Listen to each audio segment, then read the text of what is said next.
Something about today. 1 week. That's all Olivia Adler could think about as she stared out the window of her 20th floor office, overlooking the financial district of Boston. In exactly 1 week, her parents will have been dead for 21 years. 21 years seems like a long time, and it is. 21 years is a dreadfully long time to have no family. As she was contemplating her life on that Friday in mid-August, she heard her cell phone buzzing on her desk, bringing her attention back from the heartache she still felt from losing everyone she had ever cared about. Kira. Where are you? It's 1:15. Olivia. Let me just put on some makeup and I'll be right down. Sorry. She groaned, wondering why she had agreed to meet a few of her coworkers and Kira that evening for drinks. Going out was the last thing she wanted to do.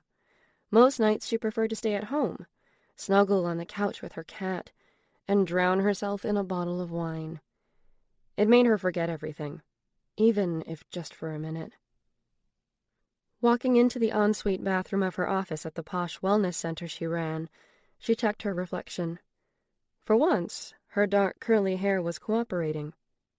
Placing a bit of gel on her locks, she framed her pear-shaped face with loose ringlets, the rest of her hair cascading down the middle of the open back of her red silk halter top. She applied a hint of makeup, needing only a little eyeliner around her big brown eyes and some lip gloss. She rubbed lotion on her lengthy olive-toned legs and finished the look with a pair of black wedge sandals that made her even taller than her 5'9" frame.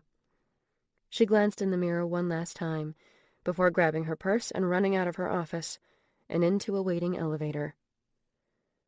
"Have a good night, Libby," she heard as she walked briskly past the security office in the lobby. Olivia stopped quickly, smiling at the gentle face of one of the building's security guards. "Good night, Jerry. I'll be back later on before heading home for the evening." "Where you heading now?" he asked, his eyebrows raised. "Out for a few drinks with the girls." A grin spread across his face, happy to see that Olivia was actually going out for once. "Well, if it's after 10, the main doors will be locked, so use your keycard to get into the night entrance." "Thanks, Jerry. See you later on." She left through the big glass doors and walked outside. "Hey, gorgeous," Kira said as Olivia exited the tall, shimmering skyscraper. "Hey, gorgeous yourself," Olivia responded, smiling at her beautiful friend. Her light green tank top brought out the deep green of her eyes, which contrasted nicely with her vibrant red hair. Although she was shorter than Olivia by about 6 inches, only hitting 5'3" on a good day, her confidence made her seem so much taller. Olivia had met Kira during her freshman year at Boston College. She moved into the apartment across the hall in the building where Kira had been living. Kira was only a few years older than Olivia, and had been her rock for the past decade. She was the only family Olivia had left. The two friends linked arms and walked the few short blocks to McFadden's. It was a beautiful evening in mid-August, and the humidity that had been present earlier that afternoon had faded. The sun illuminated the tall buildings of the city that Olivia had grown to love over the past decade, casting the sky a beautiful pink color. A slight breeze blew through the air, and all was right in the world. She actually looked forward to spending a Friday night with friends. "I can't get too drunk tonight," Olivia said to Kira as they approached the bar and handed the doorman their IDs. "I want to try to get in a long run early tomorrow before the heat hits." "Yeah, sure, whatever you say," Kira retorted. She didn't try to downplay Olivia's training schedule, but she was worried that her friend pushed herself too hard, not leaving any time to enjoy life. "I mean it. I've been slacking on my running lately. I have a marathon in 2 months, and I'm trying to qualify for Boston." The girls walked into the brightly lit bar, the sound of people laughing and having a good time filtering through. Olivia quickly scanned the huge room in order to locate her coworkers. "You work out, like, all day long at work. You should take the weekend off." "That's what Sundays are for. Anyway, I don't work out all day. I teach a few group classes during the week, but that's really it."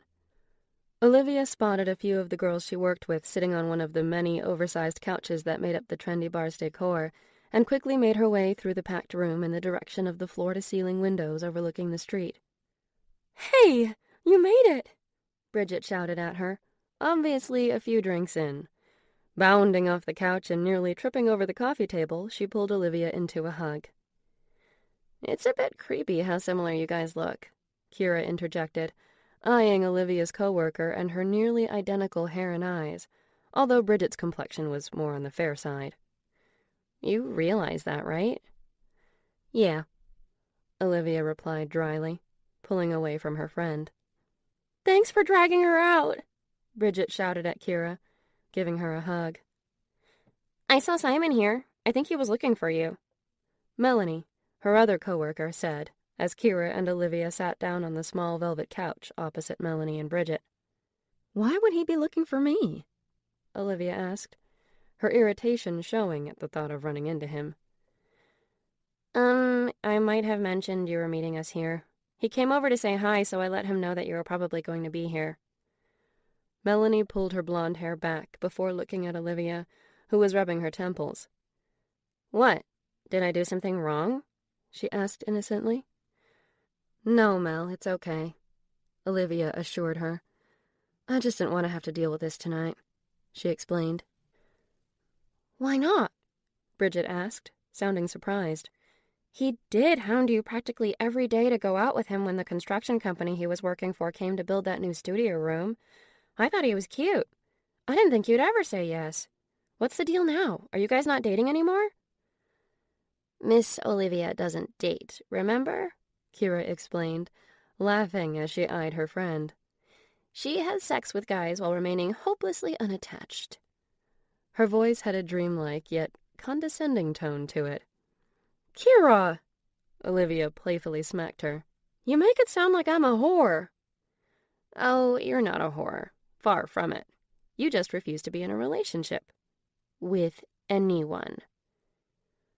Olivia glared at Kira, who knew her reasons for never getting involved with the opposite sex. "I don't refuse anything. I just find relationships to be full of disappointment. Life is disappointing enough without the stress of a relationship." "So what's the deal with Simon, then?" Melanie asked, her blue eyes inquisitive as she tried to lighten the mood at the table. "The sex has gotten to be way too boring. It was good the first few times, probably because I was drunk. But now, well, let's just say that it does nothing for me. And the other night, he wanted to stay over." Her face cringed at the thought of waking up next to Simon. Or anyone, for that matter. "What's the problem with that?" Melanie asked. Olivia smiled at her much younger friend, debating whether she should tell her what her relationship rules were, hating for her cynicism to rub off on Melanie when she was just 21. Oh, you don't know Libby's rules?" Kira interrupted. "You have rules?" Bridget asked, trying to hide her shock. "This is the first I'm hearing about it, and I've been working with you for the past several months." "Well, I don't do the relationship thing," Olivia explained. "Well, not the way most people do. I don't mind going out for drinks or dinner on occasion, but I really tend to value my space and independence. I'm very open and honest before I start seeing someone. I lay down the law so there are no surprises later on, and I don't run the risk of anyone becoming attached to me." "You need to enlighten me," Melanie said. "What are these rules? Should I be taking notes?" She giggled. Olivia shrugged. "The rules are quite simple, actually. No sleeping over. I get my own space. I hang out with my friends. I have no desire to meet their friends. If they happen to meet mine, so be it. If it gets to the point that we sleep together, we only sleep with each other and we're honest when we want to move on. Like I said, I don't do relationships." "God, I wish I could be like that," Melanie said, a dreamy look on her face. "No, you don't, Mel," Olivia replied quickly. "I am perfectly aware that this is a rather unhealthy form of a relationship, if you could even call it that. I just don't like getting too close to anyone. Once you do, they will disappoint you one way or another. Or they'll leave you and you're stuck picking up the pieces of your shattered heart." I choose to not get close in order to avoid the inevitable heartache that accompanies every relationship." "Fuck," Kira exhaled, rolling her eyes. "I need a drink. You're too depressing." She scanned the large bar for a server, scowling when there were none in sight. "I'll go grab a few drinks. What do you want?" Olivia asked, getting up from the table. "The usual." "Okay, I'll be right back. Anyone else need another drink?" Melanie and Bridget shook their heads, and she made her way toward the bar. There were quite a few people standing there, so she got in line to wait for her turn to order. Pulling her phone out of her purse to make the wait less boring, she checked her email. Suddenly, she felt two hands on her waist. "Hey, beautiful," a voice with a thick Boston accent whispered into her ear. She turned around and met a pair of glossed-over hazel eyes. "Good evening, Simon," she said coolly, exhibiting no enthusiasm. It was obvious he was drunk. Since he was in full Red Sox fandom gear and his breath reeked of cheap beer and hot dogs, she assumed that he had gone to the game earlier. Returning her attention back to the bar, she tried to ignore him. "I like this top," he said as he dragged a finger down the middle of her open back. "It's hot." She visibly cringed from the combination of the contact and that accent, but Simon failed to notice. She didn't think the accent would bother her when they first got together, but it had become difficult to ignore it in the bedroom when he kept saying, "Hotta, hotta," in that Boston accent. Maybe that's why she never came. "So is the skirt," he continued, taking in her short black miniskirt. "You've got killer legs." "Thank you, Simon," she replied over her shoulder, gazing at him in an analytical way, trying to remember what it was about him that she was attracted to when they first started to see each other over a month ago. He was an attractive guy, his blonde hair kept messy in a sexy kind of way, but she felt nothing when she looked at him. She wondered if she would ever feel anything for anyone. Facing the bar once more, Olivia remained silent for several minutes while her irritation grew from Simon caressing her back. She hated public displays of affection, but she let him touch her. It's the least I could do because he knows I won't let him kiss me in public, Olivia thought. She had learned that relationships, even her fucked-up version, were all about give and take. He slipped his hands in through the side of her shirt and slowly made his way up to her breasts. "Simon, no!" she shouted, turning her head around and elbowing him in the stomach. "Aw, come on, baby," he breathed onto Olivia's neck as he pulled her toward him, his back to her front. She could feel the erection in his jeans. "I haven't seen you since Monday.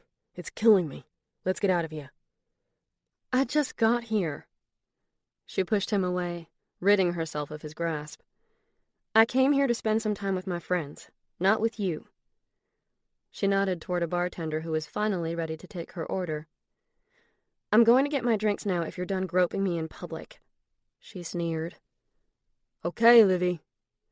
She rolled her eyes. "You know what I told you about calling me that." Simon walked away laughing. "You got it, Livy." Her face flashed in anger, but she calmed herself. As she watched him head toward several pool tables, bumping fists with some of his friends that she had never met, she couldn't help but think that there was something off about Simon, but she could not put her finger on what. "Time to end it," she said to herself as she met the eyes of a cute bartender, winking at him. After finally placing her drink order, she made her way back to her table with 4 tequila shots in one hand and 2 beer bottles in the other, her years of working as a bartender helping her with the delicate balancing act. "Hey, our server came by while you were at the bar, so we ordered from her, too," Kira said. "Good. There's no such thing as too much liquor. I think tonight's looking like a good night for some tequila. Who's in and who's out?" Olivia asked, sitting down and pointing to the shots she had placed on the table. "There's something about today that makes me want to be hungover tomorrow." "Let's do it," Melanie replied enthusiastically. "Why not?" Bridget grabbed one of the tequila shots. "I know I'm going to regret this in the morning, but who cares?" "Wait, where's the lime and salt?" Kira asked. "That shit's for pussies," Olivia held up her shot glass. The girls followed suit. Here's to you. Here's to me. Friends for life will always be. If we should ever disagree, fuck you. Here's to me. The friends clinked glasses and gulped the shot back. The silver liquid burned as it went down Olivia's throat. She felt the warmth in her stomach and immediately started to relax. Well, at least you ordered good tequila or I'd be heaving already, Bridget said. Nothing but the best for me. Life is too short to waste it on shitty alcohol. You should make a t-shirt with that saying on it. Kira choked out with tears in her eyes, clearly having some trouble stomaching the tequila. It's going to be a good night. I can tell. I need to use the little girl's room, Olivia announced several hours later, standing from the couch, nearly tripping over the coffee table. Heading past the bar and toward the bathroom, she was met with a line snaking around the long corridor. Scowling, she decided to go see whether the line was any better on the second floor, where a band was scheduled to perform later that evening. She climbed the stairs, which proved to be slightly more challenging than usual because of her chunky heels and the drinks she had consumed. She made her way down the dark back hallway, thankful to see no line at the bathroom. When she finished up and exited, someone grabbed her arm, pushing her against the wall. You've been ignoring me all night, Simon breathed, crushing Olivia's body to the wall with his, using both of his strong and calloused hands to pin her arms on either side of her head. I haven't been ignoring you, she replied forcefully. I told you that I came to spend some time with my friends. I'd really appreciate it if you would get off me so I could go back to them. She glared at him, trying to hide the fact that, in all actuality, she was rather frightened. Simon had never been this aggressive with her before. She had always held the upper hand in their relationship, and, given her current predicament, she was unsure whether she should tell him that she was done with him. He looked down at her and licked his lips like an animal stalking his prey. Don't you want this? He asked, thrusting against her. Haven't you missed this? I know I have. Simon, please. Olivia begged, terror flashing in her big brown eyes as she squirmed in his grasp. Olivia, you really are beautiful when you beg. He planted rough kisses against her jawline, grinding his hips against her, keeping her crushed against the cement wall. Simon, I'm not going to ask you again, she said forcefully. Let me go. She closed her eyes, not wanting to look at him any more. She tried one last time to free herself from his hold, to no avail. His strength was no match for her. What's going on here? A familiar, deep voice broke through. She opened her eyes and searched for the source. A wave of relief and surprise washed over her. Simon, Olivia whispered. Stop touching me. She glared at him, her vindication returning. Fine, stupid whore. He released her and stumbled down the hallway and onto the enormous dance floor. We're done, Simon, she shouted, her voice echoing through the room. He didn't even turn around, but it was obvious he heard her when he raised his right hand and flipped her off. She let out a huge breath and turned, staring into the dark eyes of one of her old college friends. Mo? You picked a real winner this time, Livy. He crossed his arms in front of his chest and gave her a concerned look.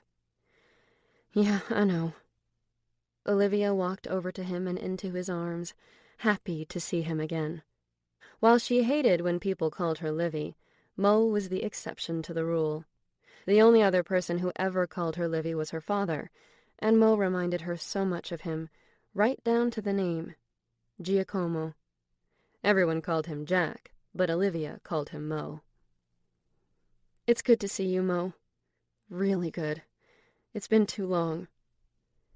She pulled out of his embrace and looked into his eyes, overwhelmed with 1,000 emotions from seeing her dear friend once again, the memory of the night they met making her smile. Olivia worked at an area bar where his band played. One evening, before the bar opened, she had finished her prep work early when she noticed that the band had already set up their gear. The bar was empty, so she stepped up to the piano and sang one of her favorite songs. It was a song that reminded Olivia of her parents. Something about that moment made it seem like the right thing to do. Maybe her parents were looking down from above because, unbeknownst to her, Mo had been watching the performance. He was very impressed with her voice and asked her to sing a few songs with his band. She agreed, and throughout her years at Boston College, she always jumped on stage for a few numbers with the guys. It has been too long. 5 years, if I remember correctly. He eyed Olivia, his eyebrows raised.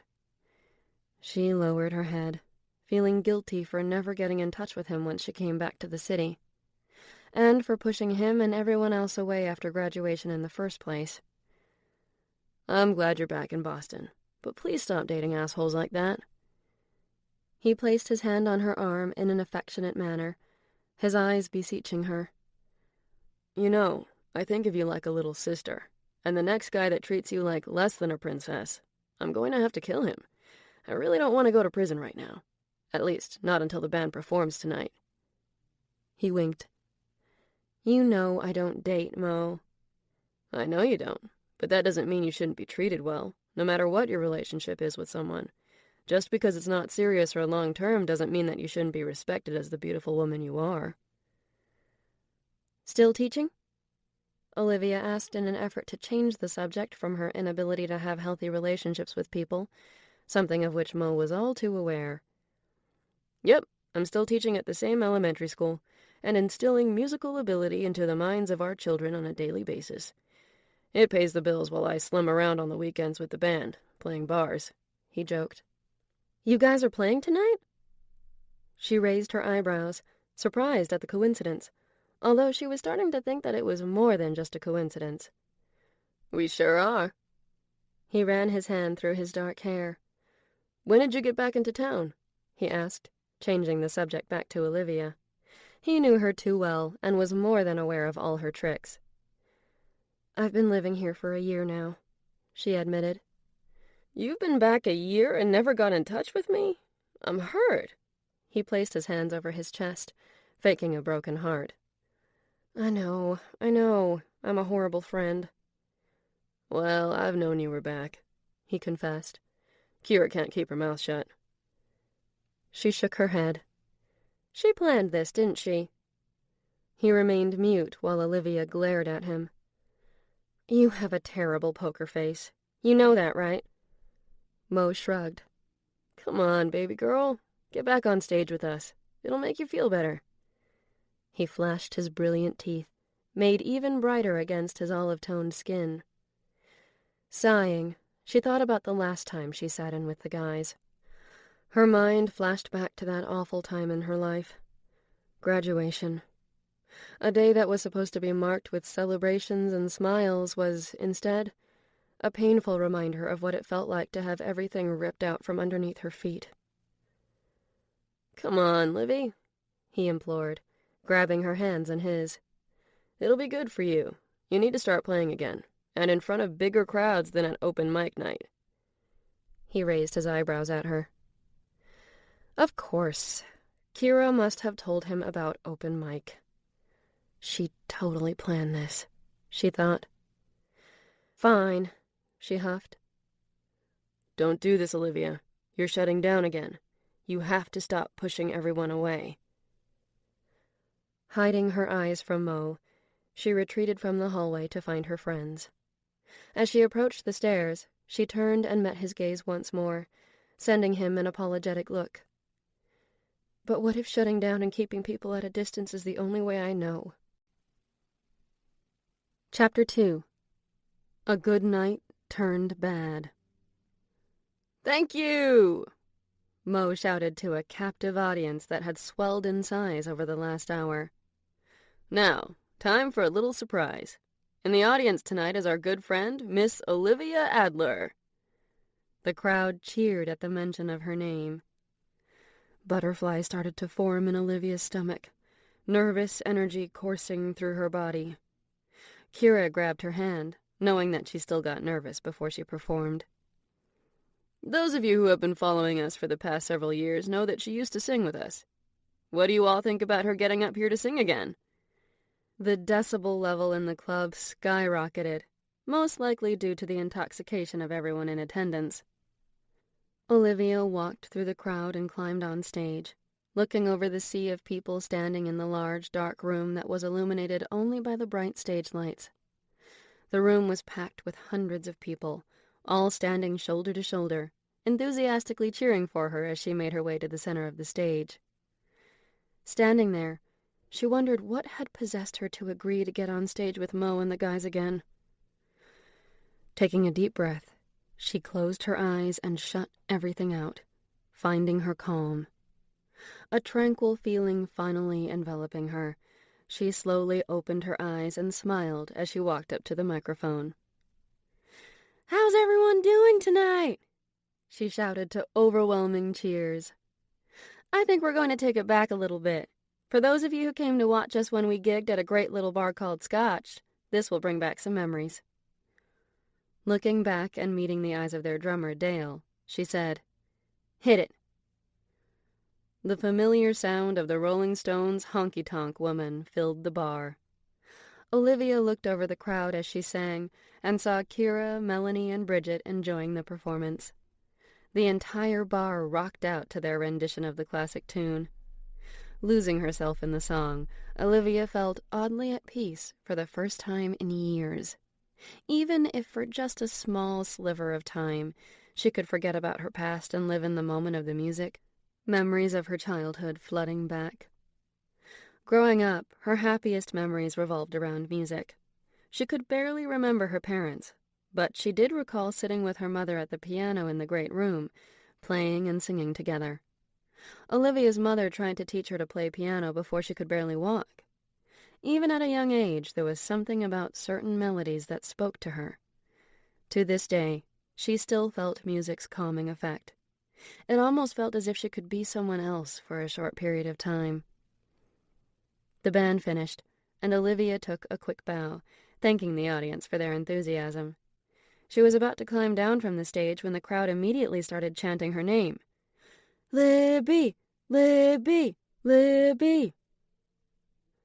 Stopping dead in her tracks, she looked toward Kira, who was jumping up and down, clapping and chanting along with the crowd. Olivia was in complete shock at the people shouting her name. "I think they want an encore, Miss Olivia," Mo said into the microphone. An infectious grin creeping across her face, she walked back to her microphone and shouted into it, "Do you want to hear something else?" The crowd roared in approval. "Okay, who am I to disappoint my adoring fans?" The liquor she had consumed throughout the evening made her brave, and maybe a little cocky. She conferred briefly with Mo about what to perform next. When he told her what he wanted to do, she laughed, glancing over at the enthusiastic crowd, knowing that they would thoroughly enjoy what he had planned. "Here's another one that we usually save until later in the night," Mo said into the microphone. "But since we have Olivia up here, I figured it would be nice to actually have a female singing the high part instead of Marcus having to suffer through it." The crowd laughed at Marcus, the band's piano and guitar player. "Let's rock it." Dale counted off, and the band went into Meatloaf's Paradise by the Dashboard Light. The crowd danced and sang along, the men singing with Mo and the women singing with Olivia. She ended up finishing the set with the band. Afterwards, the bartender sent a round of tequila shots to the stage, and they took their shots. "Here's to Groove Delay finally being back together," Willie, the bass player, shouted, raising his empty shot glass. "It's definitely good to be back singing with y'all." Olivia looked around at the guys that she practically lived with during her college years. Besides Kira, they were the only family she thought she had left. "Will you sing with us once in a while?" Mo asked, a hopeful look on his face. "You know I can't tell you no," she replied coyly, wrapping her arms around him. "Thank you," she whispered into his ear so no one could overhear. "You know that I love you, baby girl," He squeezed her tight and gave her a quick kiss on the cheek. She pulled away, happy to have reconnected with him. "Well, I should probably get back to Kira and the girls before they leave without saying goodbye," she said, breaking the intensity of the affection that she saw in Mo's gaze. "Let me know about rehearsals." She gave him her cell number and said her goodbyes to the rest of the guys. As she walked through the large dance floor area and searched for her friends, people kept stopping her, saying how much they loved the performance. A few even gave her a beer or shot, and, while she was cognizant that taking drinks from anyone she didn't know wasn't the smartest idea, she felt invincible and on top of the world. "You were amazing!" Melanie screamed as she wrapped her arms around Olivia when she finally found her friends milling about the downstairs bar. "I had no idea you could sing like that." "Me neither," Bridget said, handing Olivia another shot. "Thanks, girls." The four friends raised their shot glasses and downed more tequila. At that point, they all had more than enough liquor in their systems. "So, are you going to gig with them on a regular basis again?" Kira looked at Olivia, raising her eyebrows. "I think so. It felt good." "Good." Long after last call, the girls left the bar. "You're not coming with us?" Kira asked as they all climbed into the back seat of a cab. "No, I need to go to the office really quick to grab my laptop." Kira gave her a worried look. "I'll text you the second I get home, I promise," Olivia assured her, and turned down the street, waving to the cab as it pulled away. Walking the few blocks from the bar to her office, she was in her own little world. She kept replaying the night in her mind, thinking how she was finally starting to feel happy for the first time in years. Maybe it was okay to start letting people back in again. Olivia reached the building and recalled Jerry telling her that the front doors were locked at 10 o'clock and to use the night entrance on the side of the building. Walking past the front doors and turning the corner, she looked down into her purse to find the keycard that would grant her access. Out of nowhere, someone grabbed her around the waist and pinned her body, face first, against the brick building opposite her own office building, slamming her head against the wall. "We meet again, beautiful," a familiar voice growled. Fear rushed through Olivia's body as her head began to ache, and her vision became blurry. "Simon, please, leave me alone," she pleaded, her heart racing. "Come on, Livy. You weren't very nice to me before, sweetheart," he slurred. She tried to fight against him but couldn't move. Even drunk, he was stronger than she was. "You're drunk. You'll regret this tomorrow. Just let me go." She felt blood begin to trickle down her face. "You're making it difficult for me to do my job," he bellowed, pressing her even harder against the wall. "What job is that, Simon?" Realizing that the only way she could possibly overpower him was by distracting him, she tried to keep him talking. "I can't tell you, bitch. Don't you see?" he demanded forcefully, his breath hot against her neck. "But they know, Olivia. They know who you are, and they want their stuff. All the proof." She paused, unable to formulate a response. Replaying his words, confusion washed over her. He was completely irrational, and nothing coming out of his mouth made any sense. "What are you talking about, Simon? I don't know anything about that." "Don't mock me, bitch!" Keeping Olivia pressed against the building with his body, he reached into his pocket and grabbed a knife, pressing it against her throat.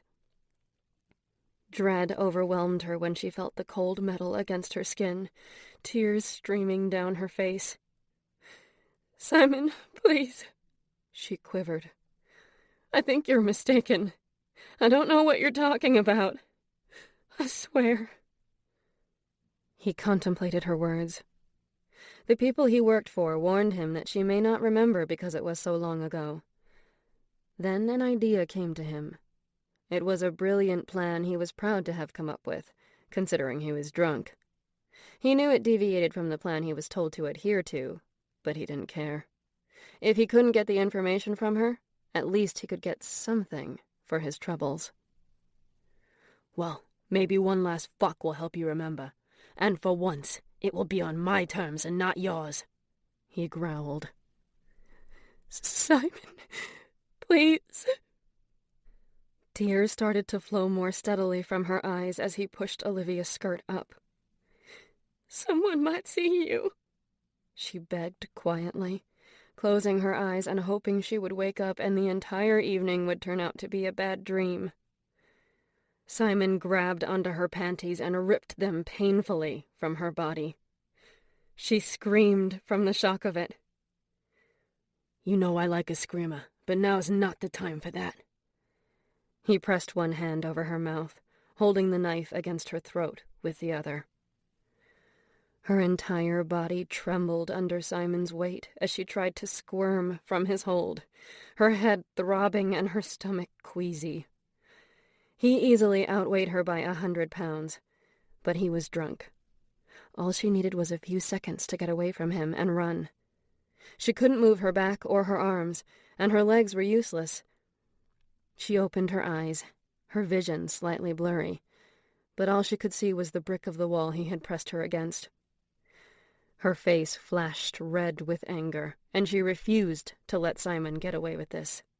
She had every intention of fighting, not wanting to give up so easily. Parting her lips, she sunk her teeth into his skin, biting down hard on the hand that was covering her mouth. When she tasted metal, she knew she had drawn blood. "Ouch! Fucking bitch!" Simon howled, releasing her. She kneed him in the groin, and he fell to the ground. She started to run away, but Simon was fast.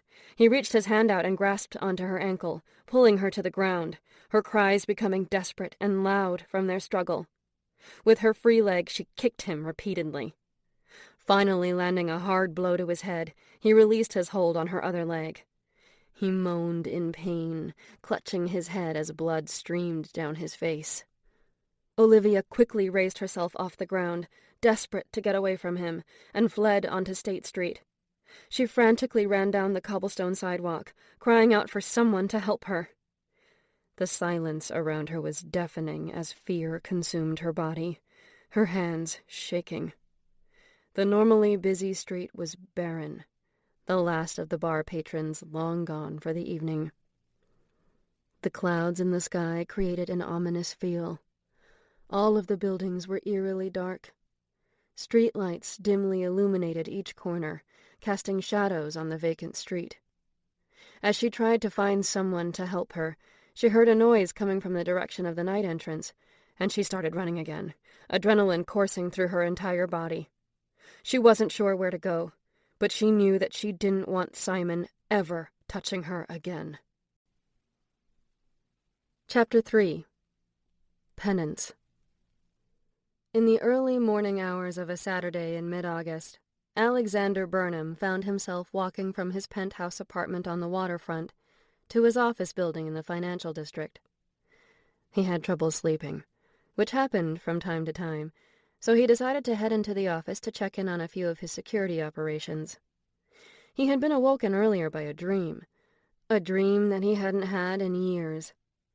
He saw those brown eyes that he hadn't seen in ages. Those brown eyes he never thought he would see again. Those brown eyes he had let down. Why, after all these years, was she haunting his dreams again? Needing to clear his head, he left the leggy redhead in his bed and walked the empty streets of Boston to his office. As he neared his destination, the sound of a woman screaming in the general direction of his building startled him. His instincts kicking in, he immediately started to run toward the cries for help. Closing in on the building, he observed a tall woman with long, dark, wavy hair bolt out of the alley, where the night entrance was located, frantically running as if her life depended on it. He slowed, hoping that he wouldn't scare her even more than it appeared she already was. Then he saw someone chasing her. He doubled his efforts, his SEAL training kicking in. Spying the knife her attacker had clutched firmly in his hand, he shuddered at what the man had done to the woman already.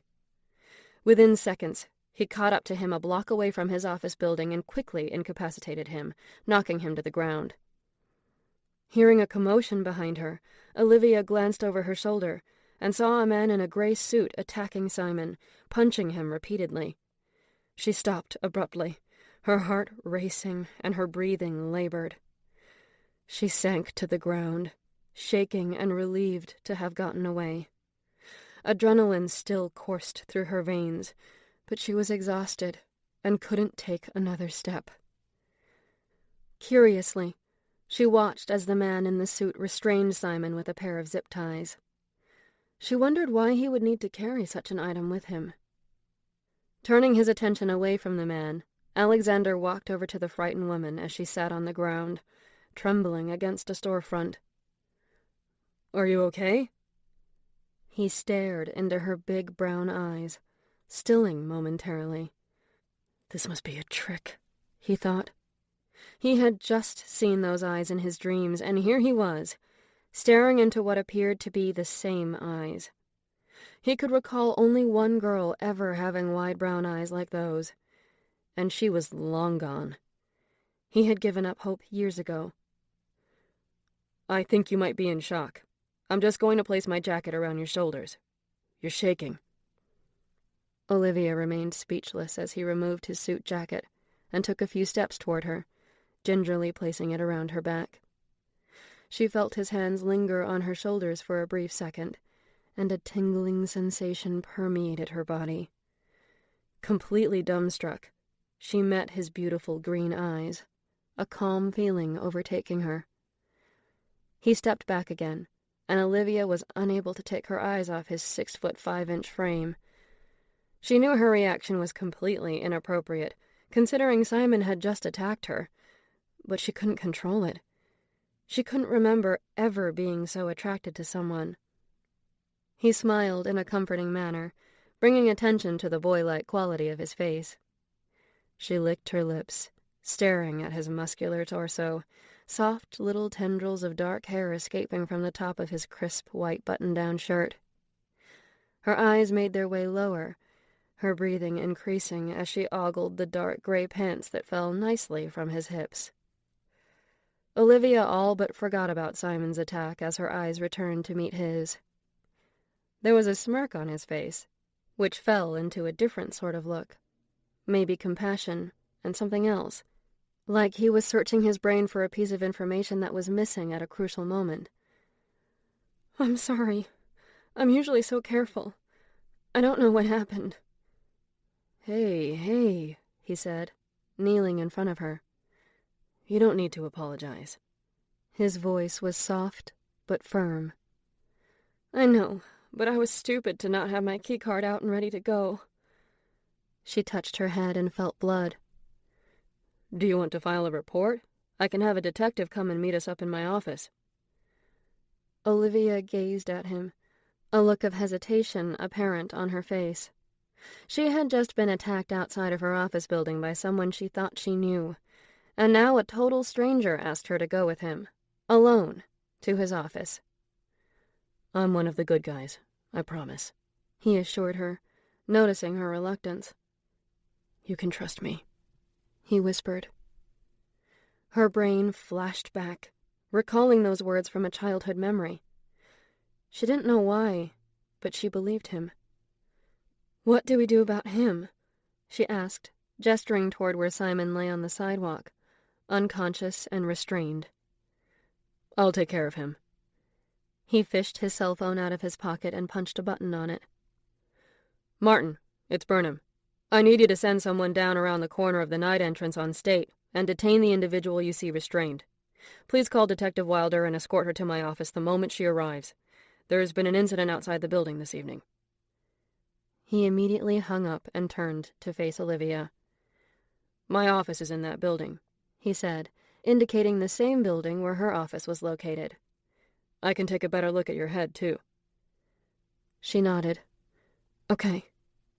Let's get you inside." He looked at her with a questioning look. She quickly realized that he was asking her name. "Olivia Adler. Libby." She reached her hand toward him. Shocked, he was unable to believe that he had just heard that name. It couldn't be her, he said to himself. The last name was completely different. Plus, she was taken from him over 20 years ago. If she was alive, he would have found her already. And why would his father lie to him and say that she didn't make it? He took her outreached hand, the feel of her soft skin against his sending electricity through his veins. Alexander Burnham. Can I help you out, Miss Adler? Olivia was surprised at how formal he was. Yes, please, Mr. Burnham. Still holding on to her hand, not wanting to let go, he placed an arm around her and helped her stand. I've never seen you here before, she said to him, cutting through the awkward silence as they walked down the block toward the office building. I've been working at Downtown Wellness for the past few months. The pair turned down the side street, heading toward the night entrance to the building. After swiping his keycard, he held the door for her. I tend to work all sorts of strange hours. He led her toward the bank of elevators and swiped his card again before punching the button for the 29th floor. The penthouse. She immediately turned to him, an inquisitive look on her face. Who are you? She asked, her curiosity getting the best of her. She had always heard stories about the man who occupied the 29th floor, mostly from Melanie, who told Olivia time and time again how absolutely breathtaking the guy was. She had also said that he was some sort of billionaire super spy. Olivia quickly brushed it off. Melanie clearly read too many romance novels. He simply smirked at her with a sparkle in his eyes as the elevator continued to ascend to his office. Wait a minute. You're Alexander Burnham? The Alexander Burnham? Olivia exclaimed. You run Burnham and Associates, don't you? No, I own it, he replied, trying to hide his smile. That, and this entire building, if we're being honest. I feel partly responsible for what happened to you this evening, he admitted, his playful expression being replaced with a look of empathy. I'll be changing some things around here next week. The elevator dinged, and Alexander stepped back, allowing Olivia to exit before him. He led her through the foyer and into a small reception area. Immediately in front of her stood a large mirrored glass wall with Burnham and Associates in giant block letters. Several modern black chairs surrounded a coffee table in the waiting area, with large black and white art prints adorning the gray walls. It was understated and elegant at the same time. Alexander made his way to a large black door just past the reception desk and punched several numbers into it before placing his thumbprint on a scanner. The door buzzed, and he opened it for Olivia. What is it that your company does exactly? She asked, intrigued by all the security protocols in place. Ironically, this is a private security company, among other ventures, he responded, leading her down a long corridor and punching yet another code into another door. So he is a super spy, she thought. The door buzzed and he held it open, allowing Olivia to enter. Lights sprang to life, illuminating the enormous and palatial room. Floor-to-ceiling windows covered 3 of the walls. She walked to a sitting area to her right, running her fingers against the leather of a black couch. Glancing at a wet bar, she wondered how much entertaining he did in his office. Does your office take up the entire floor? She turned her head to the opposite side of the room, looking at Alexander as he stood by a modest desk. Kind of. The main offices of the company are on the 5 lower floors. This office is not the entire floor. I have a few other private rooms up here, too. They're operation-specific, so I can't really discuss it. I'm sorry. As she took in her surroundings, Alexander turned to her. Can I take a look at that injury of yours? He grabbed her hand and led her into his ensuite bathroom, before she even had a chance to respond. Entering the bathroom, she gawked at the opulence, thinking that it was larger than her entire bedroom. The gorgeous white tile contrasted with the deep black of the dual vanity. Her eyes settling on the large tub with multiple shower heads, she thought how she would give anything to use his shower to clean Simon off her. I tend to spend a lot of time at the office, so I like to have somewhere comfortable to clean up when I need to, he explained, answering the question that was clearly etched on her face. Here, have a seat." He led her to a cushioned vanity chair, grabbing a first aid kit and a few towels out of a nearby linen closet. Running one of the towels underneath the faucet, he gently removed the now caked-on blood from her face. "We were kind of seeing each other, I guess," Olivia blurted out after a few awkward silent moments.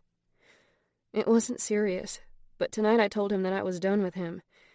He said he was on a job and needed me to give him the proof, whatever that means." Alexander stilled before gathering his thoughts, staring at her for several long moments. Was her attacker simply drunk, or was she in more danger than he had originally believed? "You don't have to tell me what happened." He looked deep into her eyes, and a strange feeling of ease washed over her. With just one look, she was convinced that he could peek into her tortured soul. Words escaped her as her eyes remained glued to his, thinking how he seemed so familiar. She would have remembered beautiful eyes like that. They were full of something she had never seen in another person before, but she just could not put her finger on what. "I know I don't have to," she said, finally finding her voice. "But maybe talking about it helps. That's what my therapist tells me, at least." He laughed, and the sparkle in his eyes returned. "Mine used to say the same thing." Alexander gazed at her inquisitively, wondering if the Olivia sitting in front of him could be his Olivia. It was impossible. He could hear his sister's voice in his head. "You need to stop seeing her face in everyone you see. She's gone." And he had stopped over a year ago. Until tonight. It wasn't a serious relationship. Olivia continued rambling, her nerves causing her to tell Alexander all about herself when normally she wouldn't. Something about his kind green eyes and messy but sexy dark hair made her want to open up to him. She refused to make it appear like she was a helpless victim or a weak person. She was much stronger than that. "I'm not into the whole getting my heart broken thing that needlessly accompanies any relationship. But a girl has needs, and I've always done the no-strings-attached thing." He cocked his head and looked at her. "Safely, though," she interjected immediately. "I'm a stickler for protection." She blushed. Why am I telling this total stranger about my sex life? Wiping a washcloth over her face, he grew somewhat intrigued. While there was something familiar about her, she was also a beautiful woman who admitted that she was not interested in a serious relationship.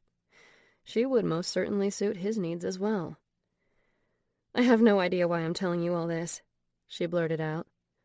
"I'm sure the last thing you wanted to have to do on a Friday night was rescue some idiotic girl from her drunken ex outside of your building, then have to hear about her sex life." She looked down, tying her hands in knots on her lap. "It's okay," he assured her, turning back to the first aid kit, grabbing a bandage and some Neosporin. He tilted her chin up, forcing her to gaze into his green eyes again. Leaning down, his lips were only inches from hers. "This might sting a little," he said quietly, sending shivers through Olivia's body. Not only was the proximity overwhelming, but his husky voice forced a reaction from her that she had never experienced before. He watched as Olivia opened her mouth slightly, her breathing increasing. He could smell her sweet breath. Rubbing a little cream over the cut on her forehead, he attempted to conceal that his eyes were roaming over her body. She clearly worked out. Often. "This cut could have been a lot worse. You won't need stitches." His fingers gently brushed one of her curls behind her ear and placed a small bandage on the wound. His hand lingered on her face, gently caressing her cheek and chin. God, her skin is so soft. Olivia stared back into his eyes, biting her lower lip, and she felt that strange tingling again. There was something about him that made her want to drop all her normal defenses and get close to him. Who was this guy, and why did he have this kind of power over her? It worried her. Alexander's cell phone buzzed, breaking the growing tension in the room, and he quickly removed his hand from her face, leaving to answer his phone in private. Snapping back to reality, Olivia remembered her reason for keeping everyone away. The fear of getting close to someone and losing them resurfacing in her subconscious. She turned to look at her reflection in the mirror and examined her injury. Even with the bandage, it was clear that there was a slight bump where Simon slammed her head into the wall. Other than that, there didn't appear to be any permanent damage. "You'll probably have a bruise there," Alexander said, startling her as he walked back into the bathroom. She turned to face him. "Detective Wilder is here. I'll give you some privacy to speak with her in my office." He knew that privacy sometimes helped people be more forthcoming when making a statement. I'd prefer if you stay with me, if that's okay with you." She stood up, their eyes meeting. A smile spread across his face. "I'd like that." He grabbed her hand and led her into his sitting area, where a petite woman sat with her laptop open. She looked up and smiled, her face warm, and her eyes the same blazing green color as Alexander's. She appeared to be in her mid-40s and in good shape. Olivia immediately felt comfortable with her. "Miss Adler, I'm Detective Wilder," she said, standing and extending a hand to her. "I just want to talk to you about what happened tonight. We'll have you sign your statement, then we'll take Simon away for processing." Olivia told the detective about what happened. Alexander filled in the blanks as best he could. She told her about her relationship, as it were, with Simon, how they met when he was working construction, how he pestered her for nearly a month to go out with him, and his strange words that evening. Detective Wilder acted in a very professional manner throughout, and did not make Olivia feel uncomfortable with anything. When they were done, Olivia signed her statement and gave it back to Detective Wilder. "S. Adler?" the detective asked, her eyebrows raised. "Yeah, technically my first name is Sarah, but I've always gone by my middle name, Olivia," she explained, shrugging her shoulders. "Well, Simon will most likely be arraigned on Monday for assault and attempted murder. Now, you're certain that nothing of a sexual nature occurred?" she asked, raising her eyebrows. Olivia nodded, deciding it was best to leave out a few details about Simon's attack. She didn't need her sex life brought up in court. "Yes." "Okay. A no-contact protective order will be issued since this could be considered a domestic case. I'll call you on Tuesday and let you know the result of the arraignment. It was nice to meet you, Miss Adler." Detective Wilder stood up, gathering her belongings, and headed toward the doorway. "Mr. Burnham, can you walk me out, please?" she said gravely. Sighing, he reluctantly followed her down the hallway. When they were out of Olivia's earshot, Detective Wilder turned to him. "Alex, it's not her, so stop trying to save every girl you find whose name is Olivia. She died. Dad said she died in the hospital from a head injury. That was over 20 years ago. This girl's real name isn't even Olivia, for crying out loud." Alexander looked at his older sister. "I know, Carol. I understand all of that. Call it penance. We failed her that day. I have to do this. For me and for the little girl we couldn't help all those years ago. That's all." "And did you see those eyes?" he wanted to ask her. She didn't have to look into those eyes as they closed for the last time in her dreams like he did. "I know." She hugged him. "We were all torn that day. Dad never got over it, but you have to start forgiving him. And yourself. Think about it." She walked into the reception area, leaving Alexander alone with his thoughts for a moment. Snapping back to reality, he quickly returned to his office, his heart skipping a beat when he saw Olivia sitting on his love seat, deep in thought. "Do you need a ride home?" She looked up and hesitated. "No, I'll be fine. I need to get my stuff from my office. Then I'll just call for a cab." He sat next to her. "You were just attacked outside of my building. I run a security company, and I can't even keep people who work in my building secure. The least I can do is make sure that you get home safe." Olivia turned to look at his face and could see how badly he felt. "Fine," she conceded, "but only because it's after 3 in the morning and I don't feel like waiting for a cab." Alexander smiled, happy to spend a little more time with her. "I'll accompany you down to your office, then have Martin meet us out front with the car." He held out his hand for her, and she grabbed it, allowing him to lead her from the office and through the security door to wait for an elevator. A tall, well-built man in his mid-50s wearing a black suit sat in the reception area and immediately stood when he noticed his boss emerge. "Mr. Burnham, is there anything else I can do for you?" "Martin, this is Miss Olivia Adler." "Pleasure to meet you, Miss Adler," Martin said, extending his hand to Olivia. "I will accompany Miss Adler to her office on the 20th floor. Please bring the car around and meet us out front." "Yes, sir," Martin answered as the elevator car arrived. They all stepped into the car. Martin pressed the button for 20 and the basement garage. As they turned to exit the elevator on Olivia's floor, Alexander placed his hand on her lower back, leading her in the direction of the front door to the wellness center. The placement of his hand sent a series of unexpected shivers up and down her spine. Olivia took a quick breath, wondering how a simple touch could affect her like it did. That simple gesture felt much more satisfying than any act of intimacy she could remember.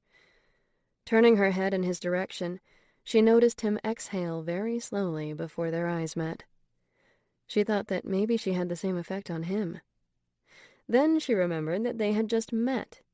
No one fell for someone after just an hour. That only happened in romance novels or in movies, not in real life.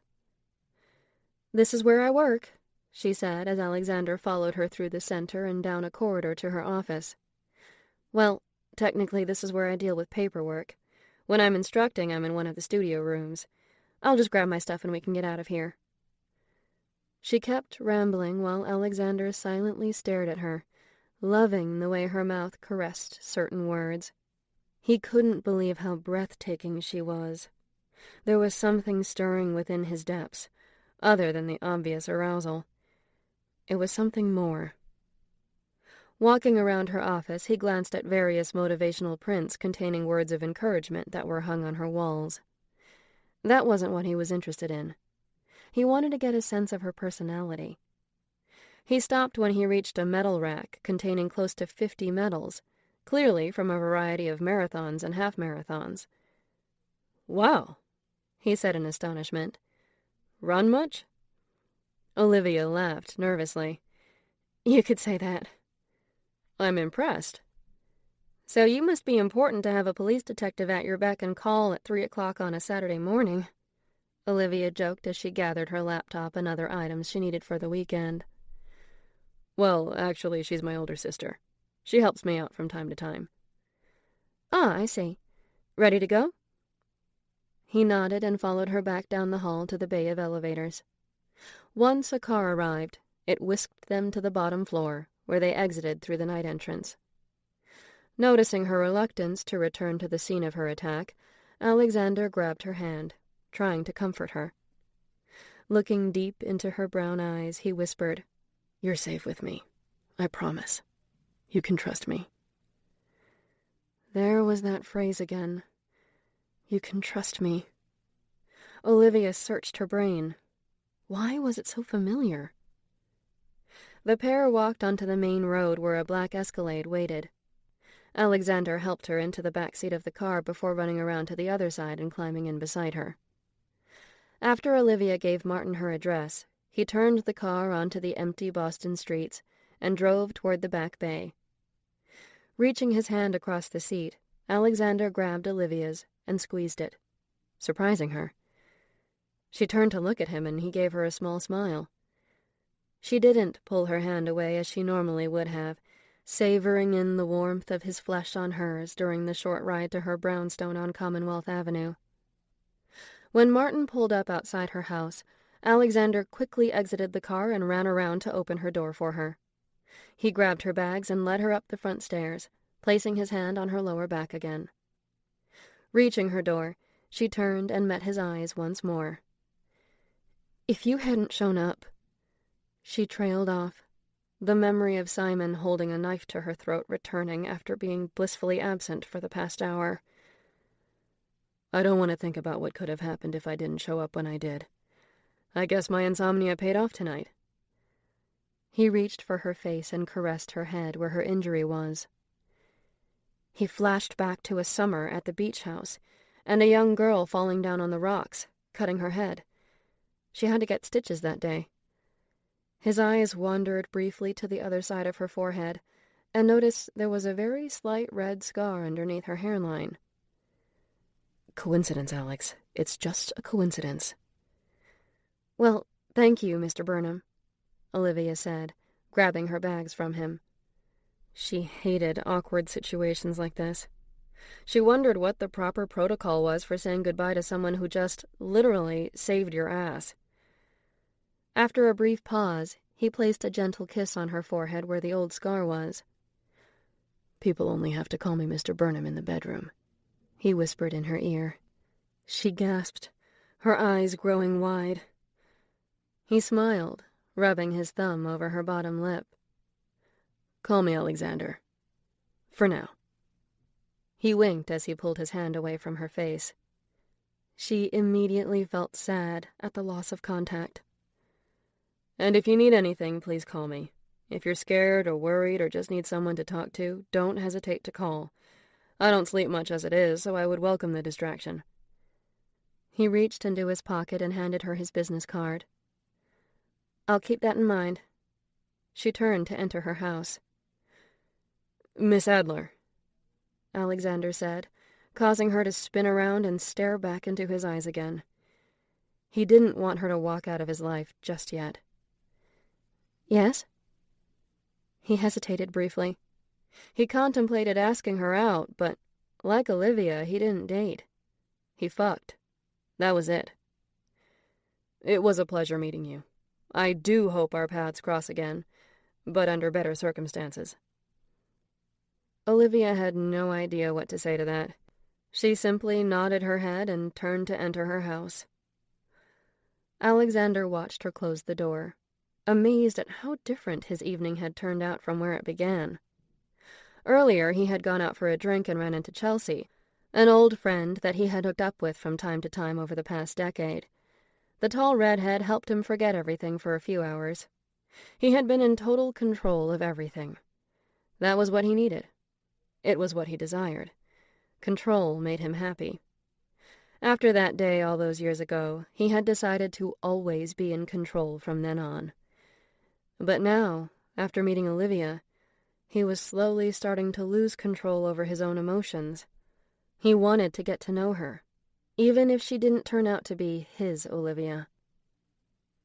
Hearing the click of the lock on the front door, he retreated to the SUV, directing Martin to take him back to the office. Inside her house, Olivia walked to the kitchen, the hardwood floors of the old house creaking. She grabbed a bottle of water, filled the cat's food bowl, and walked up the stairs to the master bedroom on the second floor. She remembered how badly she wanted to wash the evening off her body. After taking a quick shower and getting ready for bed, she popped a few aspirin and collapsed on her soft bed. Her cat, Nepenthe, soon joined her. After the evening she had, she planned on staying in her bed the following day. Screw the long run she wanted to take.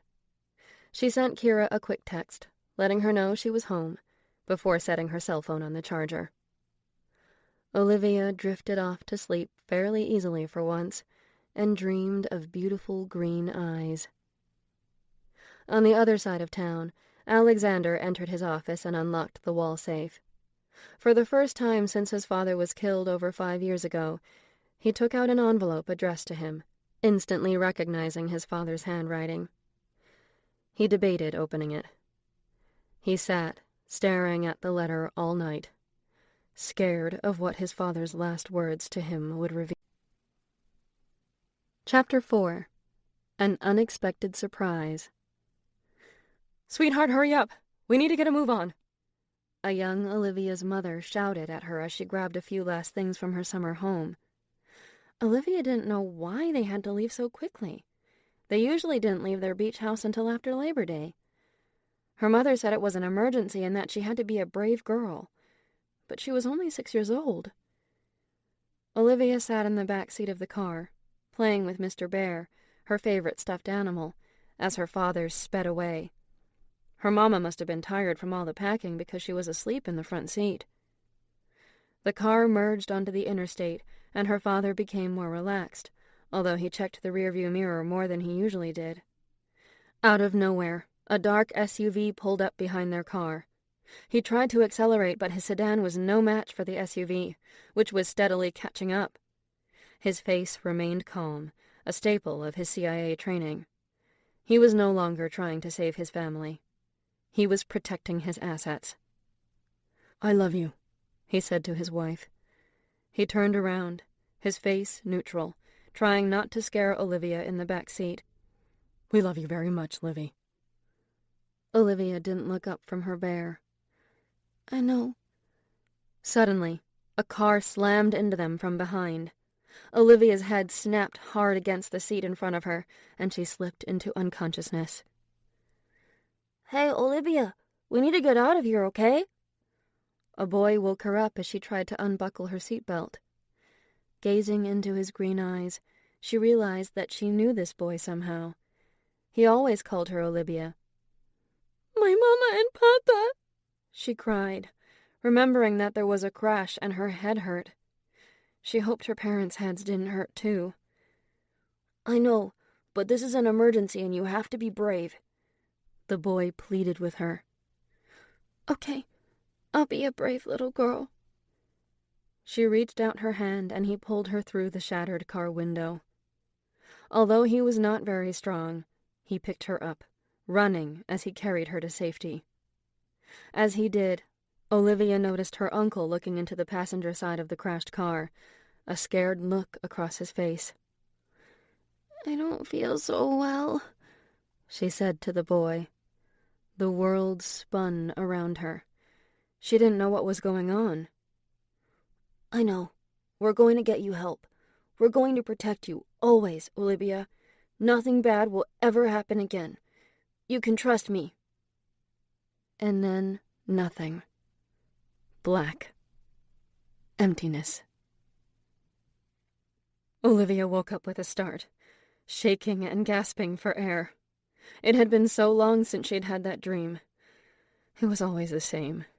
Her parents always died. She usually never saw who pulled her to safety, but she did that time. A boy with the green eyes. She knew him, but she couldn't remember how. And those words. "You can trust me." What did it all mean? She tried to get her bearings, needing to feel grounded in some sort of reality. Glancing around, she knew that she was in her bedroom. She was lying in her large, king-sized bed, Nepenthe curled up at her feet. The shades were drawn, and it was pitch black. She heard a buzzing sound and realized that her cell phone was vibrating on the nightstand. She looked at the phone and saw Kira's name and photo flashing. Groggily, she answered. "Livy, oh my God, you're alive. Are you okay?" Kira screamed into the phone. "I'm fine," she mumbled. "It's almost 5 and you haven't responded to any of your texts. I've been worried sick," she chastised her friend. "I'm sorry. I didn't get to bed until after 4 in the morning last night. I'm exhausted." "Oh, yeah? Did you break down and invite Simon over for one last fling?" "God, no!" she shouted into the phone. But something happened last night that did involve Simon. Her voice turned grave. "What happened, Libs? I know he was drunk when he left the bar last night, but he left at like 10. I saw him get into a cab." "Well, apparently he circled the block.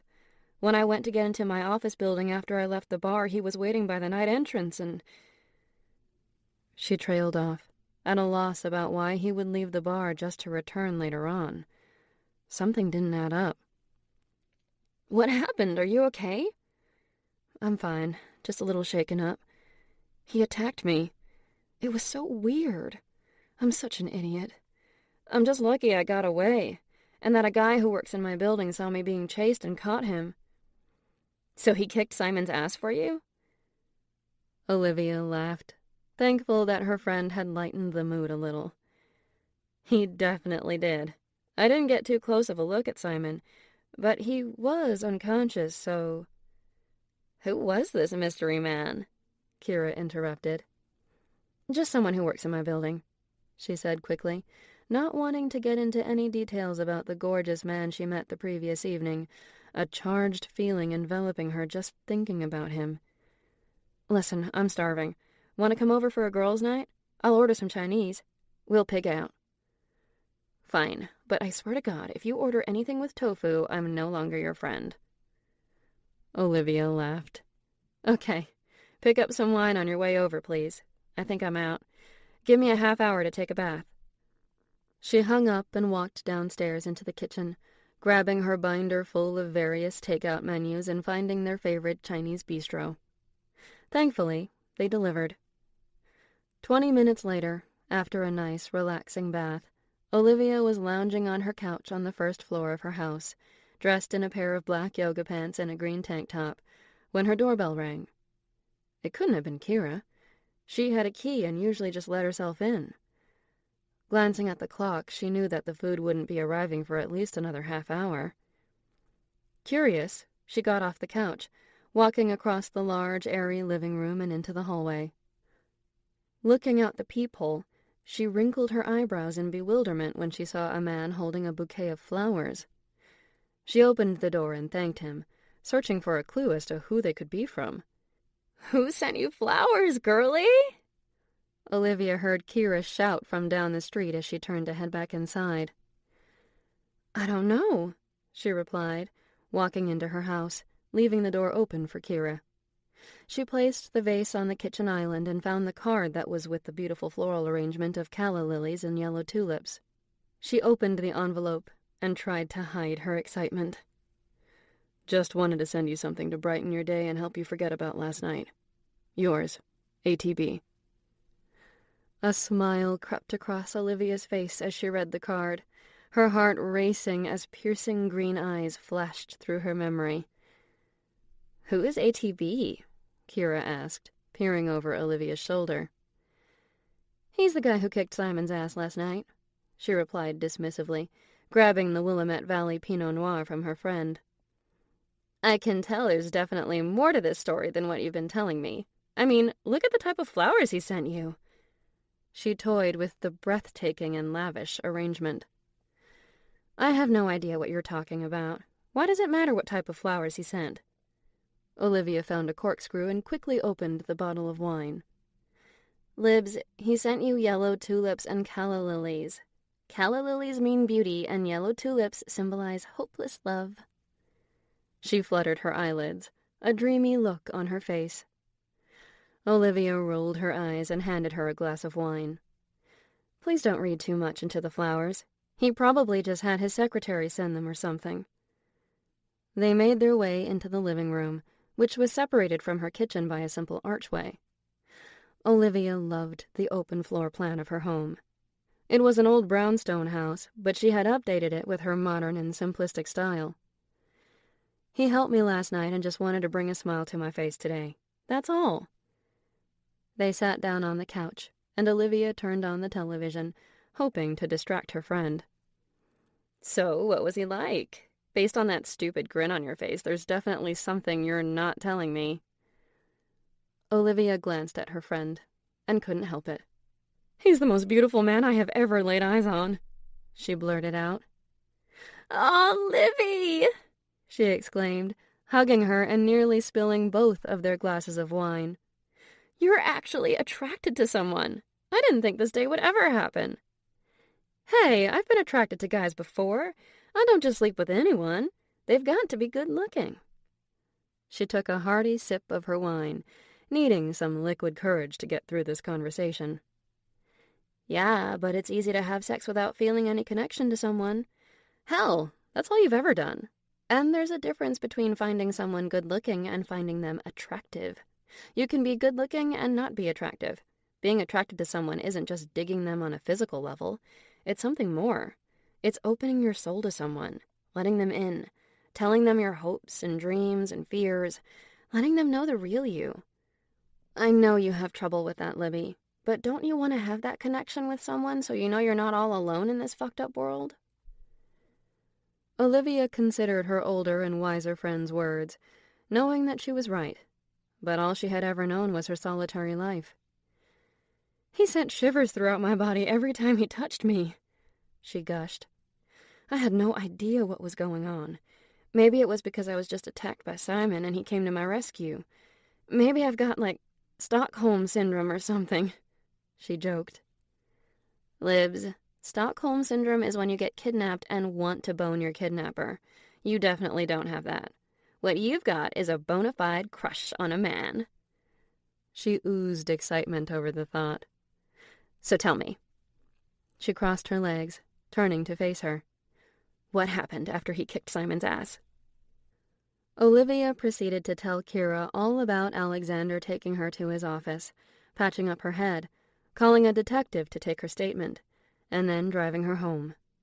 She left out all the details about him owning the building and having a posh penthouse office, as well as a personal driver, or badass bodyguard. She wasn't sure which he was yet. As she spoke, she grew even more interested with the mystery man that she met on State Street the night before. She made a mental note to do some research on him later when she had some privacy. She was intrigued to know more about him and how he could have such a successful company when he appeared so young. He seemed relatively quiet last night, simply listening to her ramble on about whatever popped into her head. He was so gentle when he took care of her. But then she remembered his husky voice saying, "People only have to call me Mr. Burnham in the bedroom." It almost seemed like there were two very different sides to Alexander. Snapping out of her thoughts, she turned her attention back to Kira.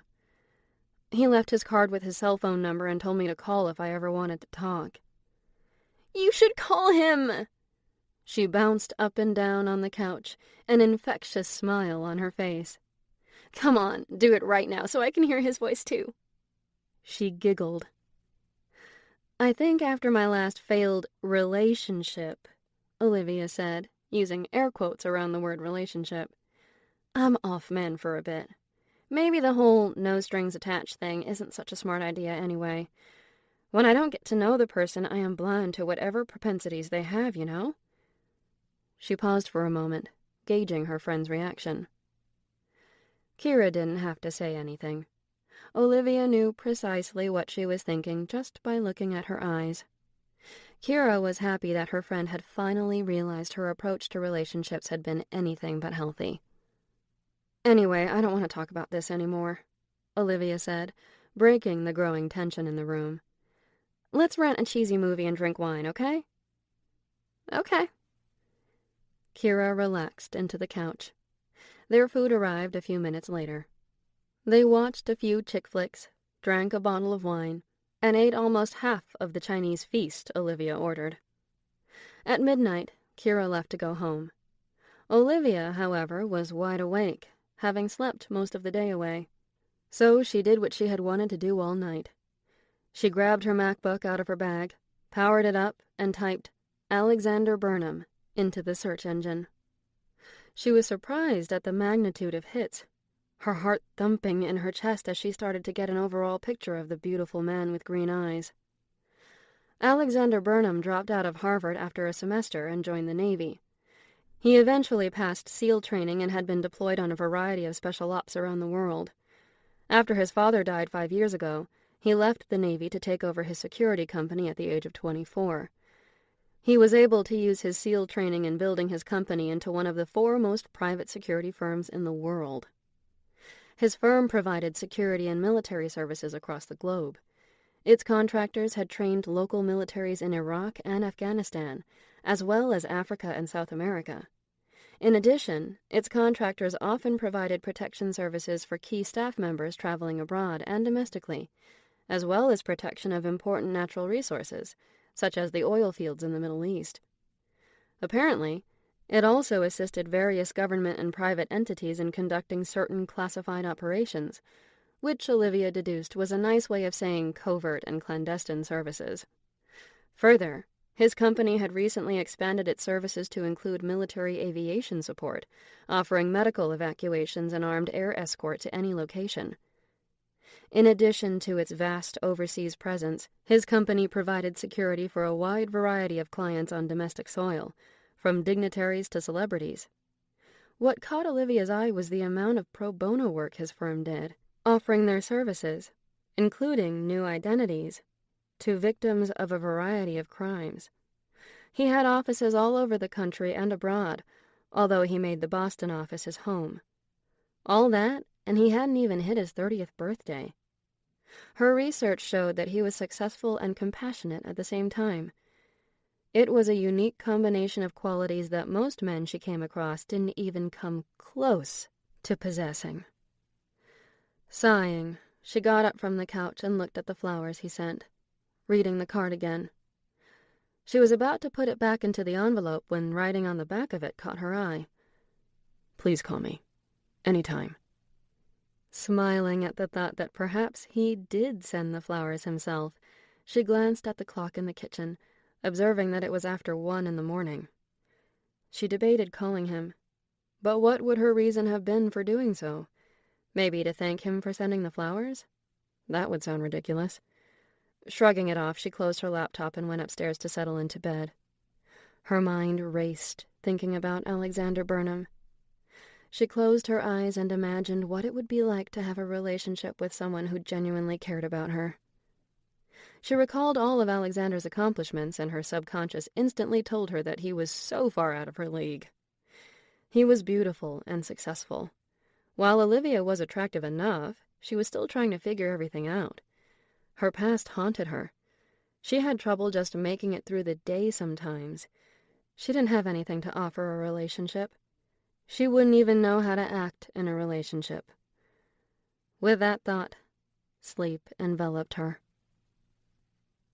In the south end of Boston, a man answered his cell phone, his deep voice reverberating through the room.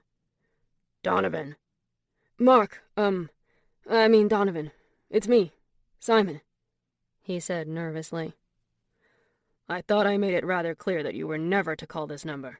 Not unless you had good news. Do you have good news?" "Well, no, not really. I tried to get the information you wanted and the bitch fought back, and, well, I'm in jail. I need a lawyer, man, and you've got to get me out of here." Fuck. Chapter 5. A Beautiful Sound. The sun seeped into Alexander's bedroom, waking him up on Sunday morning. Opening his eyes, he was surprised to have gotten a full night of sleep. He looked at his nightstand and glared at the envelope. "Not yet," he said. "Soon." Alexander picked his cell phone off the charger and saw that it was 8 in the morning. Reluctantly getting out of bed, he prepared a cup of coffee and made his way into the study to get a few emails out of the way before heading out for his morning run. As he sat at his desk, his thoughts were consumed by one woman, Olivia. His feelings for her confused him. It was evident that he was attracted to her, but there was also something more to it than the obvious appeal. He wasn't sure whether it was because he desperately wanted her to be her, the girl he failed to save all those years ago, or because they connected on a deeper level. Normally he would ask her out, sleep with her, and possibly never see her again. But something about Olivia made him want more than that. After throwing on some running clothes, he left his 3-story penthouse apartment and ran toward Boston Common Park. Olivia lived right around the corner from the famous Boston landmark, and he secretly hoped that she was heading out for her morning run at the same location. After braving the city streets teeming with tourists, he finally reached Boston Common, inwardly detesting the hot and humid weather that early in the morning, but he had run in tougher conditions in the past. Opening up his stride a bit through the large park, he couldn't stop thinking about Olivia, her large brown eyes flashing through his memory. He smirked a little as he recalled the expression on her face during his attempts to hit on her. He rounded a bend, and the crystal-clear lake came into view. The swan boats were out, and tourists clamored for their turn to ride them. Out of the corner of his eye, he saw a woman sprinting in his direction. He stilled, flashing back to Friday night. It all seemed so familiar, but there was something different this time. The woman was running for fun, and not because her life depended on it. It looked like her, but what were the chances? Alexander continued to run toward the woman, a grin crossing his face when that familiar silhouette came into focus. It was Olivia Adler. He couldn't believe his luck as he beamed at her, hoping she would stop for a quick chat. She appeared to be so focused that she wasn't paying attention to anything around her, including anyone running nearby. "Whoa, slow down, killer," he shouted, getting her attention and causing her to stop abruptly. Taking her earbuds out, she turned around and searched for the source of those words, surprised when her vision unexpectedly fell on those beautiful green eyes that she had been dreaming about the past few nights. "Mr. Burnham, Alexander," she said breathlessly, blushing when she recalled his words from the other night. "People only call me Mr. Burnham in the bedroom." She bent down and put her hands on her knees, trying to slow down her breathing. "Sorry, I didn't see you. I was in the zone." "What zone is that? The heart attack zone? You shouldn't run with such intensity in this heat and humidity," he said in a stern voice. "Something could happen to you." The words coming out of his mouth surprised him, and he was unsure of what to make of the strange feelings he had for her. Olivia looked up and stared at the attractive man in front of her, taking in the beautifully sculpted biceps. Licking her lips, she could faintly make out his defined abs through his shirt, her temperature rising as she imagined how he would look bare-chested. Alexander's face softened with a hint of amusement, noticing her eyes traveling over his body. "You're not from Kenya, so stop trying to run like you are." She laughed fully in response to his banter, probably the result of the nerves she felt from being so close to him again. She couldn't remember the last time someone made her laugh like that. "That's a beautiful sound," Alexander said as Olivia straightened up, finally having caught her breath. "What is? A girl out of breath from trying to break the 4-minute mile?" She smiled as she took a sip from her water bottle. "No, the sound of your laughter," he said softly. "I think it's quickly climbing on my list of favorite sounds." She blushed at his words, dropping her gaze from his. He took a step forward, leaning down to her ear. "But I'm sure I'd enjoy the sound of you out of breath as well, just as long as it was my doing." She gasped, blushing again. Something about Alexander and his words completely unhinged her. Normally, she was so confident and self-assured, but around him her stomach seemed to be all knotted up, never knowing what words were about to fall out of his sensual mouth. She found herself considering all the ways that she wanted him to make her completely breathless. She felt the possibilities were endless as her eyes roamed his body. "See something you like, Miss Adler?" he asked with a mischievous grin on his face, proud of himself for catching her off guard. For someone who appeared so strong and assertive, he had an inclination that it was all a front to keep people away.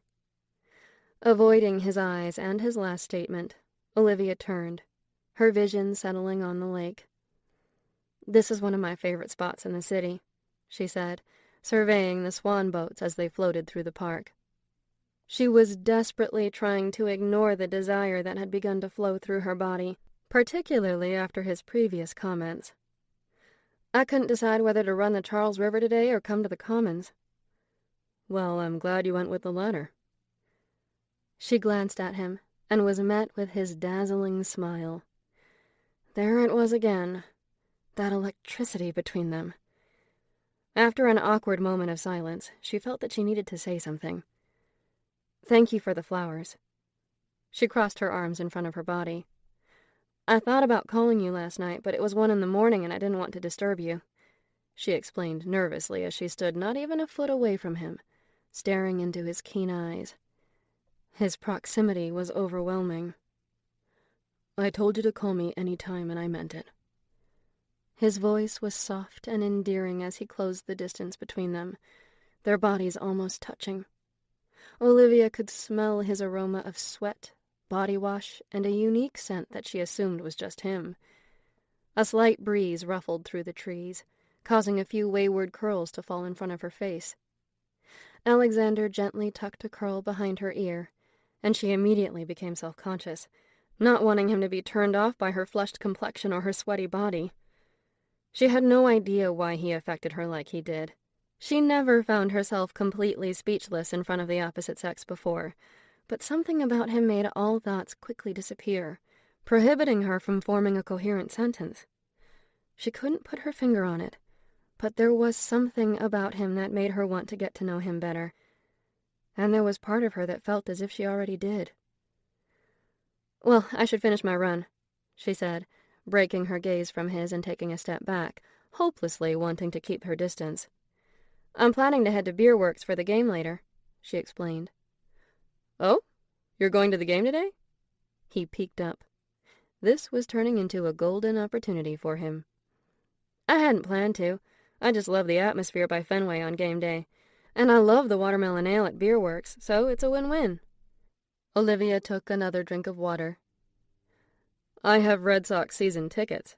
If you want to watch the game, I can take you with me. I was going to take my brother, but he can go next time." "I don't know. I wouldn't want to interfere." Alexander reached for Olivia's hand, and that spark was back. That feeling of electricity between them that she had only read about in romance novels. That feeling she was convinced did not exist in real life. "If I didn't want you to join me, I would not have asked you," he said in a husky voice that just oozed sex. Part of her wanted to refuse Alexander's invitation.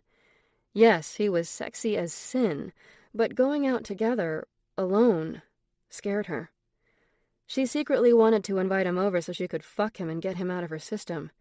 Then she could go on with her perfectly ordered, albeit lonely, existence. But she realized there was something about him that would make it impossible for her to ever forget about him. "I promise I don't bite," he whispered. "Unless you want me to." Fuck! How could she say no to that? "Okay, I'll go with you. But I need to go to Beer Works for a watermelon ale first." "Absolutely," he replied with a twinkle in his eye. "The game starts at 4:15. Why don't I pick you up at 2? That way we can relax and have a few beers beforehand." "Okay," she agreed, glancing down at her GPS watch. She had more than enough time to get in some serious running before he would pick her up. "Please take it easy on the rest of your run." Alexander looked down at her, the stern look back on his face. Olivia didn't know whether to find it frightening or endearing that he seemed to care about her so much that he chastised her behavior. And there was something about that look and voice that made her want to obey him. "I will." She turned to finish her run, briefly glancing back and waving at him. She had never dated before and immediately became anxious as she thought about what she had gotten herself into. Throughout the remainder of her run, she couldn't stop thinking about his hooded eyes and the way his mouth caressed certain words, her stomach tightening in excitement. No one had ever made her feel like that before, and it scared her to death. What was he doing to her? She had known him for less than 48 hours, and he already had her rethinking her relationships. Before meeting him, she was too worried about losing someone close to her to allow anyone in, refusing to fall in love. But now, something had changed almost overnight. All because of a pair of pleasing, yet familiar, green eyes. Olivia returned home around noon and got ready for her afternoon with Alexander.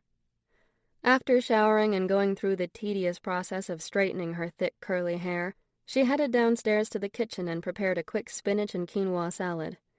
As she ate, she sat at the breakfast bar, staring at the flowers Alexander sent the day before. The yellow tulips and white calla lilies were beginning to slowly bloom, and Olivia thought that the flowers could be a metaphor for her feelings for him. They were gradually growing stronger and stronger. But just like everything else in her life, the flowers would inevitably die, and she would just be left alone. Again. She played around with her salad, regretting that she had agreed to go to the game with Alexander. It seemed like a good idea at the time as his delicious body stood in front of her, his voice provocative when he told her that he didn't bite unless she wanted him to. But in the clarity of her home, she knew it would just end horribly for all involved. Nothing ever worked out for her. She was all sorts of crazy, and it was only a matter of time before her emotional instability and insecurities scared off Alexander, too. Losing her appetite, she knew that she needed to clear her head. She trekked up to the third floor of her house and entered the music room that took up the entire floor.